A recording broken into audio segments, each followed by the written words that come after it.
नमस्कार, मैं चंदन स्वप्निल। आज कृषि हेल्पलाइन चैनल आपके लिए लेकर आया है माइक्रो ग्रीन फार्मिंग से संबंधित जानकारी।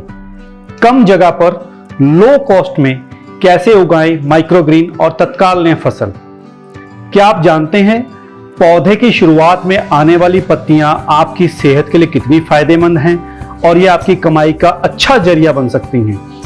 माइक्रो ग्रीन एक प्रकार की पौधे की शुरुआती पत्तियों को कहते हैं। जैसे अगर आप मूली, मक्का, सरसों, मूंग या कुछ और चीजों के बीज बो दें तो उनमें जो शुरुआती दो पत्तियां आती हैं वही माइक्रो ग्रीन कहलाती हैं। जैसे ही ये दो पत्तियां आती हैं वैसे ही जमीन या सतह से थोड़ा ऊपर से इसे काट लिया जाता है।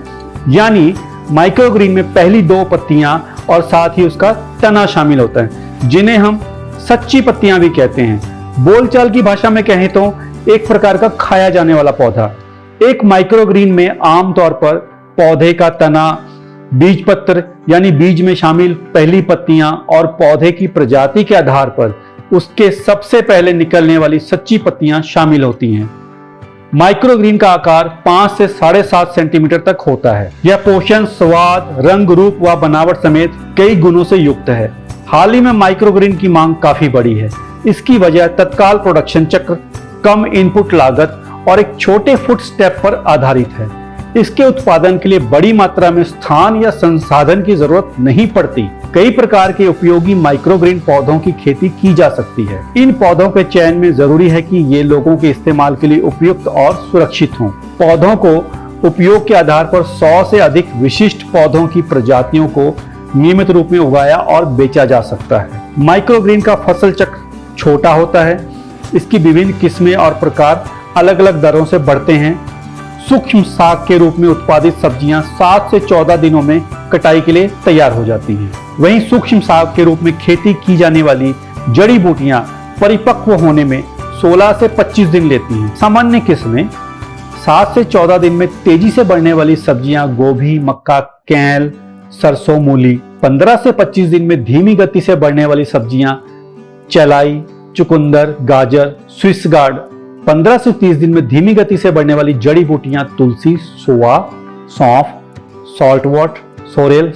अब जानते हैं इसके उत्पादन के तरीके। प्रत्येक प्रकार की उत्पादन प्रणाली में अपने फायदे, चुनौतियां और रखरखाव की जरूरत होती है। व्यावसायिक आधार पर माइक्रो ग्रीन उत्पन्न करने के लिए मैन्युफैक्चरिंग के निम्नलिखित तरीकों का उपयोग किया गया है। मिट्टी का आधार, बगीचे के लिए क्यारियां बनाएं। उगाए गए पौधे, बीज के सोर्सेस।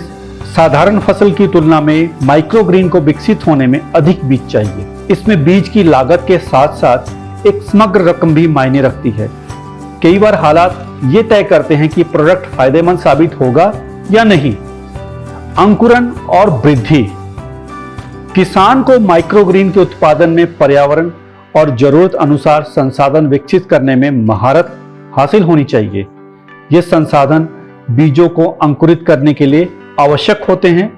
इसमें प्रजातियों के आधार पर हीटिंग मैट, ज्यादा रोशनी या पूरा अंधेरा, कम या अधिक पानी का इस्तेमाल शामिल है। वातावरण, माइक्रो ग्रीन के लिए आदर्श वातावरण प्रत्येक किस्म के अनुसार भिन्न होता है। अधिकांश पौधे 18 डिग्री सेल्सियस से 24 डिग्री सेल्सियस के तापमान रेंज में और 40% की अपेक्षित नमी में पनपते हैं। तापमान और नमी बढ़ने पर कीटों और रोगों की आशंका बढ़ सकती है। एयर सर्कुलेशन किसी भी बढ़ते वातावरण में आवश्यक है। एयर सर्कुलेशन पूरे विकास क्षेत्र में लगातार तापमान और नमी बनाए रखने में मदद करता है।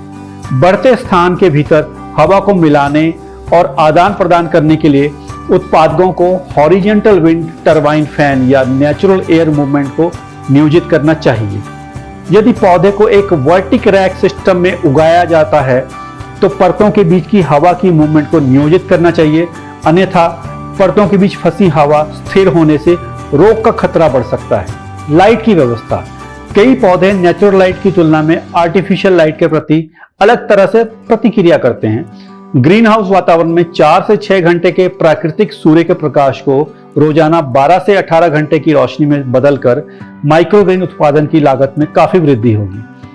एलईडी लाइटिंग सिस्टम अपने फ्लोरोसेंट और हैलोजन काउंटरपार्ट्स की तुलना में काफी कम ऊर्जा का इस्तेमाल करता है। हाल के वर्षों में महत्वपूर्ण लागत में कमी के बावजूद एलईडी प्रकाश व्यवस्था की प्रारंभिक लागत अब भी ज्यादा है। पानी का कैसे करें इस्तेमाल? माइक्रोग्रीन उगाते समय पौधों की सिंचाई सुसंगत होनी चाहिए। बीजों को विस्थापित होने से बचाने के लिए अंकुरण के दौरान पानी देने के लिए मिस्टिंग नोजल का उपयोग किया जाना चाहिए। ग्रोथ के दौरान पौधों की बढ़ती पानी की मांग को पूरा करने के लिए शावर हेड नोजल का उपयोग किया जा सकता है।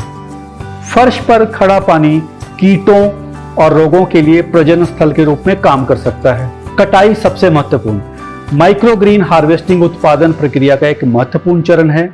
इसमें लंबा समय लग सकता है। इसके लिए बहुत प्रयास की आवश्यकता होती है।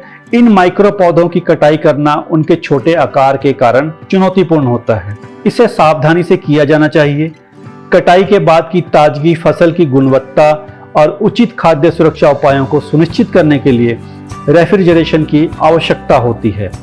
माइक्रोग्रीन को आमतौर पर स्टेम बेस के करीब से काटा जाता है। कटाई के उपकरण जितने सरल होते हैं, उन्हें साफ करना उतना ही आसान होता है। माइक्रोग्रीन को सीधे अंतिम पैकेजिंग में ट्रिम कर सकते हैं। हालांकि एकत्र किए जाने वाले अधिकांश माइक्रोग्रीन को पैक करने से पहले धोया जाता है। माइक्रोग्रीन को धोने के बाद उन्हें साफ स्टोरेज कंटेनरों में ट्रांसफर करना चाहिए। धोना और सुखाना। माइक्रोग्रीन को धोना एक बहुत अहम कदम है। यह उत्पाद का मूल्य बढ़ाता है। यह खरीद को सूचित करता है कि आपका उत्पाद पूरी तरह से साफ हो गया है और खाने के लिए सुरक्षित है। माइक्रोग्रीन पहले से ही अत्यधिक स्वच्छ होते हैं। हालांकि कटाई के बाद काटे गए उत्पाद में बीज की भूसी, जड़ प्रणाली और मिट्टी का माध्यम पाया जा सकता है। माइक्रोग्रीन को बार बार धोने से इन प्रदूषकों को दूर करने में मदद मिलती है। इसे ठंडे पानी से धोने से फसल का तापमान कम हो जाता है। इससे माइक्रो ऑर्गेनिज्म के विकास की संभावना कम हो जाती है। माइक्रोबियल को अच्छी तरह से सुखाना महत्वपूर्ण है। शेल्फ लाइफ को बढ़ाने के लिए कटाई, धुलाई, सूखने और पैकेजिंग के बीच अतिरिक्त देरी नहीं होनी चाहिए। पैकेजिंग कैसी होनी चाहिए? पैकेजिंग बाजार के आधार पर भिन्न हो सकती है। प्रोडक्ट लेबलिंग नियमों का पालन करते हुए पैकेजिंग से तैयार उत्पाद को कॉन्टैक्ट डिसऑर्डर और क्षति से बचाना चाहिए। शेल्फ लाइफ को संरक्षित करने के लिए उचित स्टोरेज और परिवहन सबसे आवश्यक है। कटे हुए माइक्रोग्रीन को 4 डिग्री सेल्सियस या उससे कम तापमान पर यथासंभव ठंडा रखा जाना चाहिए, ताकि ताजगी बनाए रखते हुए सूक्ष्म जैविक वृद्धि के खतरे को सीमित किया जा सके। माइक्रोग्रीन को कम गहरे कंटेनरों में पैक किया जाना चाहिए, क्योंकि वे तेजी से ठंडा करने के जोखिम को कम करते हैं। लेबलिंग। माइक्रोग्रीन उत्पादों के कॉन्टैक्ट डिसऑर्डर के खतरे को कम करने के लिए पूरे प्रोडक्शन साइकिल में एक उचित लेबलिंग प्रणाली होनी चाहिए। सभी खाद्य लेबल को बिक्री और मार्केटिंग के फेडरल कानून के अनुरूप होना चाहिए। अतिरिक्त लेबलिंग जैसे लॉट आइडेंटिफिकेशन किसी उत्पाद को वापस बुलाने की स्थिति में आवश्यक है और प्रभावी स्टॉक रोटेशन में भी सहायता करता है। स्टोरेज। उत्पाद को नुकसान से बचाने के लिए कटाई के बाद माइक्रोग्रीन को यथासंभव ठंडा रखना चाहिए। उत्पाद को कम समय के लिए कमरे के तापमान पर रखने की आवश्यकता होती है। माइक्रोबियल विकास से बचने के लिए माइक्रोग्रीन को 4 डिग्री सेल्सियस या उससे कम तापमान पर साफ रेफ्रिजरेटेड में संग्रहित करना चाहिए। शेल्फ लाइफ प्रजाति से प्रजाति और विविधता में भिन्न होगी। अधिकांश माइक्रोग्रीन की उचित रखरखाव और स्टोरेज के साथ लगभग 5 से 10 दिनों की शेल्फ लाइफ होगी। उत्पाद की उच्च स्तर की देखभाल, ध्यान और सही स्टोरेज को डिलीवरी स्टेप्स में ट्रांसमिटेड किया जाना चाहिए। कॉन्टैक्ट डिसऑर्डर्स और माइक्रोबियल ग्रोथ से बचने के लिए माइक्रोग्रीन को रेफ्रिजरेटेड कमरों में ले जाना चाहिए। आशा है यह जानकारी आपके लिए लाभकारी होगी। कृषि हेल्पलाइन चैनल देखने के लिए आपका धन्यवाद।